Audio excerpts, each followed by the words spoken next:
Hi friends, welcome to my channel. AP ప్రభుత్వం ఒక కీలక నిర్ణయం తీసుకుందండి.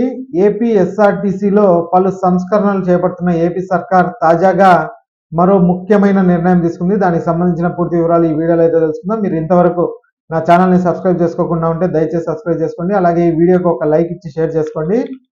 ఆంధ్రప్రదేశ్ ప్రభుత్వం మరో కీలక నిర్ణయం తీసుకుంది. ఏపీ ఎస్ఆర్టీసీలో మెడికల్ అన్ఫిట్ అయిన ఆర్టీసీ ఉద్యోగులను ప్రభుత్వం నూతన సంవత్సర కానుకగా తీపి కబురు అయితే వినిపించిందండి. ఆ ఉద్యోగులకి మెడికల్ గా అన్ఫిట్ అయిన ఆర్టీసీ ఉద్యోగులకు ప్రత్యామ్నాయ ఉద్యోగాలు ఇవ్వాలనేసి ఏపీ ప్రభుత్వం అయితే నిర్ణయించింది. అంటే వాళ్ళు డ్రైవింగ్ కానీ కండక్టర్ అలాంటివి చేయలేరు కాబట్టి బస్సులో మెడికల్ అన్ఫిట్ వాళ్ళకి ఆఫీసుల్లోనే ఉద్యోగం ఇవ్వాలని నిర్ణయించింది. ఈ మేరకు శుక్రవారం రోజున ఉత్తర్వులు కూడా జారీ చేసింది.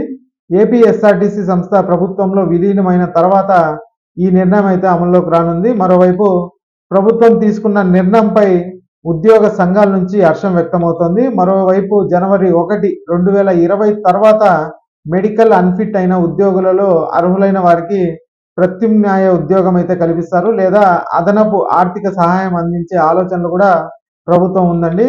ఇక ఈ వీడియో నచ్చినట్టయితే ఒక లైక్ చేయండి, అలాగే మా ఛానల్ సబ్స్క్రైబ్ చేసుకోండి. Thanks for watching.